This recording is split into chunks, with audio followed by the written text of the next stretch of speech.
क्या कह रहे हैं मल्लिकार्जुन खड़गे, जरा सुनते हैं।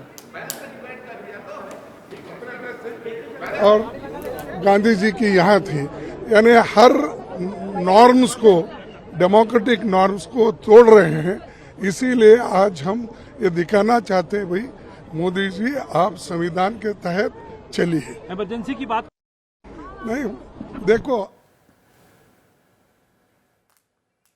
इमरजेंसी के 50 साल हो रहे, बोले तो तुम इमरजेंसी से without declaring emergency you are doing it.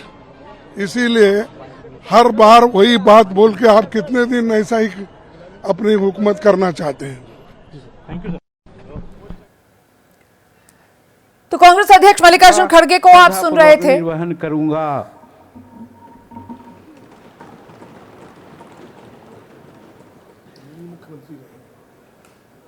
Jitan Ram Manjhi ने भी शपथ ले ली है। मैं इससे पहले जिक्र कर रही थी कि आप मल्लिकार्जुन खड़गे को सुन रहे थे, जिनकी तरफ से कहा जा रहा है कि सरकार जो है, जो भी संसदीय परंपराएं हैं उनका निर्वहन नहीं कर रही है।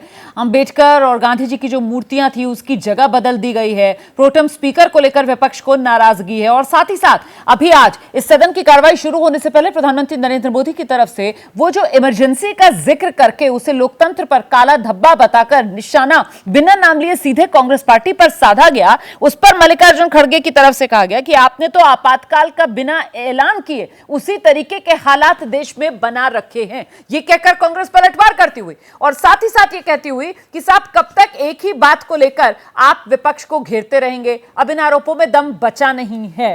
तो कुल मिलाकर आक्रामक विपक्ष, इमरजेंसी का जिक्र प्रधानमंत्री नरेंद्र मोदी की तरफ से किया गया था, बावजूद उसके विपक्ष जो है वो उस पर भी फ्रंट फुट पर खेलने की कोशिश करता हुआ यहां पर नजर आ रहा है। मल्लिकार्जुन खड़गे को हम सुन रहे हैं, वो कह रहे हैं इन्होंने आपातकाल का ऐलान नहीं किया, हालात वैसे ही बना रखे हैं। नहीं, देखिए इंदिरा जी के समय पर जो आपातकाल लगाया गया था, हम लोग उसके बारे में पढ़े हैं। उसमें और इस समय जिस तरीके के आरोप लगा रहे हैं, दोनों में जमीन आसमान का अंतर है। वो वास्तविक आपातकाल था जिसमें सभी जगह पर पाबंदी लगा दी गई थी। अभी ऐसी कोई स्थितियां नहीं है, अभी सिर्फ राजनीतिक आरोप लगाया जा रहा है। और उसका जिक्र भी प्रधानमंत्री नरेंद्र मोदी ने ये कहते हुए किया कि साहब संविधान को नकारा गया, देश को जेल खाना बना दिया गया था और जो संविधान है एक तरीके से वो लीरे लीरे कर दिया गया था। आप शपथ लेने के लिए पहुंच गए। राजीव रंजन सिंह जेडीयू के कोटे से मंत्री बनाए गए। राजीव रंजन सिंह उर्फ ललन सिंह, जो लोकसभा का सदस्य निर्वाचित हुआ हूं, सत्य निष्ठा से प्रतिज्ञान करता हूं कि मैं विधि द्वारा स्थापित भारत के संविधान के प्रति सच्ची श्रद्धा और निष्ठा रखूंगा। मैं भारत की प्रभुता और अखंडता अक्षुण्ण रखूंगा तथा जिस पद को मैं ग्रहण करने वाला हूं उसके कर्तव्यों का श्रद्धापूर्वक निर्वहन करूंगा। तो ललन सिंह ने शपथ ले ली है। केंद्रीय मंत्रियों का पहले शपथ लेने का ये सिलसिला जारी है।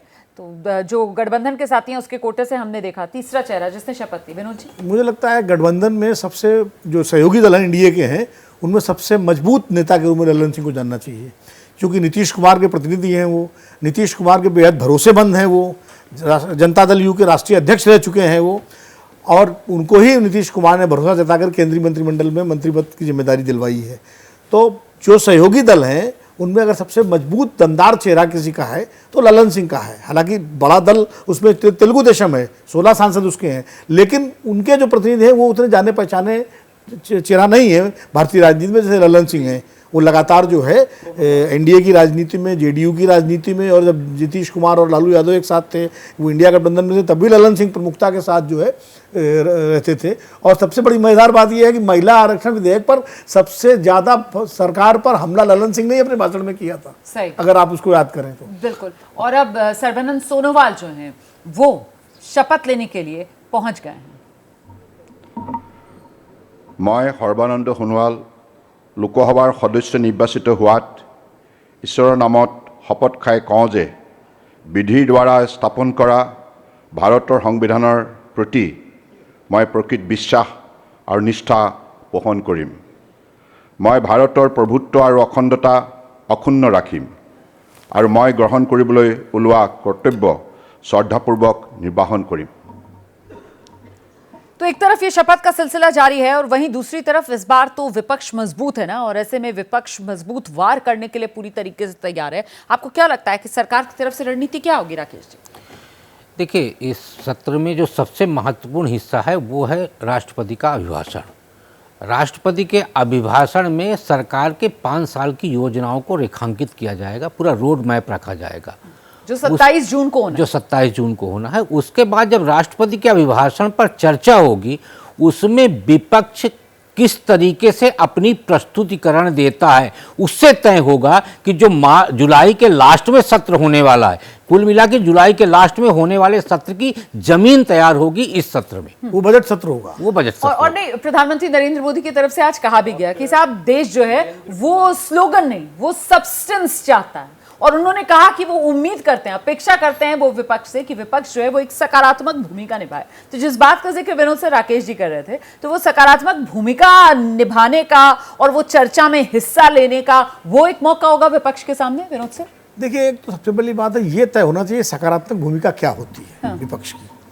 सकारात्मक भूमिका विपक्ष की ये होती है कि सरकार अगर कोई ऐसा काम करे जो जनता के हितों के प्रतिकूल हो, तो विपक्ष उस पर सवाल खड़ा करे और सरकार को उस पर दबाव बनाए कि सरकार अपने कदम। सर मुझे लगता है हम जरा वो सुना रहे हैं, अभी पहले वो सुना दीजिए, उसके बाद फिर मेहमान अपनी बात कर लेंगे। रखूंगा तथा जिस पद को मैं ग्रहण करने वाला हूं उसके कर्तव्यों का श्रद्धापूर्वक निर्वहन करूंगा। वीरेंद्र खटक थे जो शपथ ले रहे थे। जी सर, अपनी बात पूरी कीजिए। मैं कह रहा था कि सकारात्मक विपक्ष का मतलब ये होता है कि सरकार अगर कोई ऐसा कानून ला रही है जो देश हित में है, राष्ट्रीय हित में है, तो उसमें सहयोग करे। और अगर सरकार कोई ऐसा कदम उठा रही है, ऐसा कानून ला रही है जो जनता के हितों के प्रतिकूल लगता हो विपक्ष को, या उसमें बहुत सारे लूपहोल्स हों, जैसे किसान कृषि कानून को लेकर किसानों का विरोध था, उस पर विपक्ष पुरजोर विरोध करे और कोशिश करे कि उस कानून पर राम सहमति बने, संसदीय समितियों को वो कानून विधेयक जाए।